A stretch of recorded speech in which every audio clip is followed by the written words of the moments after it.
السلام عليكم ورحمة الله وبركاته. حبايب مطبخ دودي وماسة، عاملين ايه؟ يا رب تكونوا كويسين.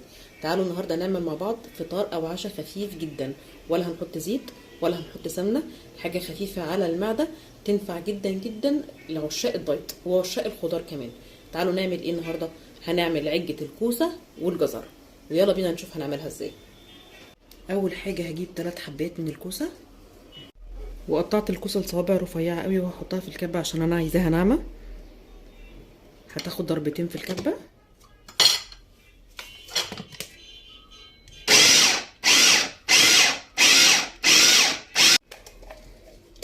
هنزلها في بوله كده، انا نعمتها كده خالص وهنزلها في بوله.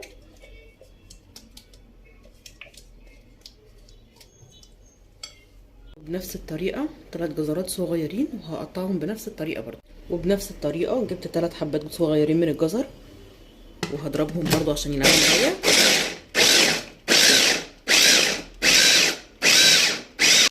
لحد ما يوصل معايا للقوام ده.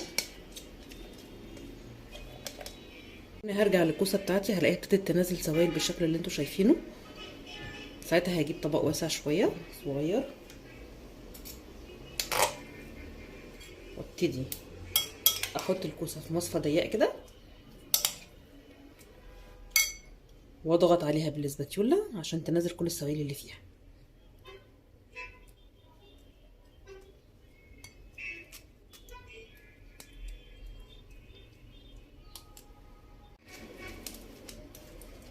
نقلتها بوله اوسع شويه، وكده صفيت الكوسه من كل السوائل اللي فيها بالشكل ده. وبعدين هنزل عليه بالجزر.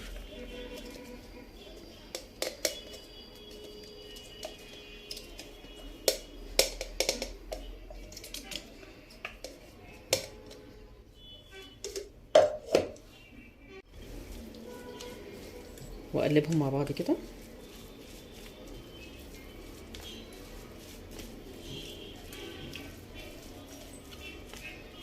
بعدين هجيب عودين خضره متقطعين صغيرين وهنزل عليهم، وبيضتين 2،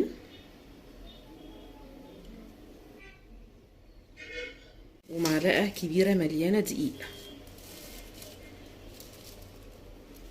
والتوابل ملح وفلفل وكمون، مش هحتاج اكتر من كده.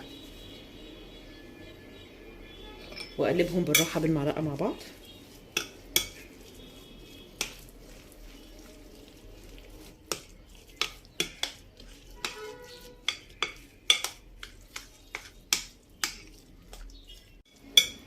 لحد ما يبقى القوام بتاعي بالشكل ده.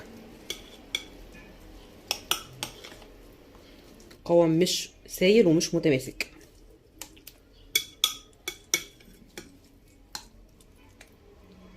ويلا نروح للخطوه اللي بعد كده. بعد كده هجيب صينيه وهبتدي احط فيها ورقه زبده، وهنزل بالخليط بتاعي عليها.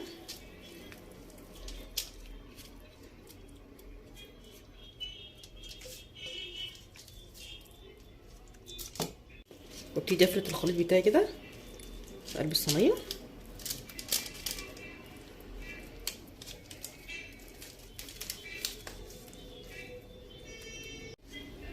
وهسويه كده بالاسباتيولا من على الوش، واتاكد ان السطح كله متساوي، وان السمك من كل الجوانب سمك واحد بس، مش حته عاليه وحته واطيه. وبعدين هدخلها الفرن على الشبكه على درجه حراره متوسطه لحد ما تستوي.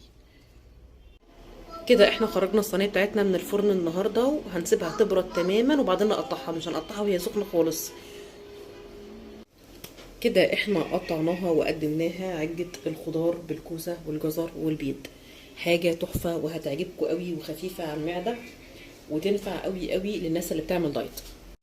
اتمنى تكون الوصفة بتاعتي النهاردة عجبتكم، ومن هنا لحد ما نتقابل في وصفة جديدة من وصفات مطبخ دودي وماسة، اسيبكم في رعاية ربنا وامنه. السلام عليكم ورحمة الله وبركاته.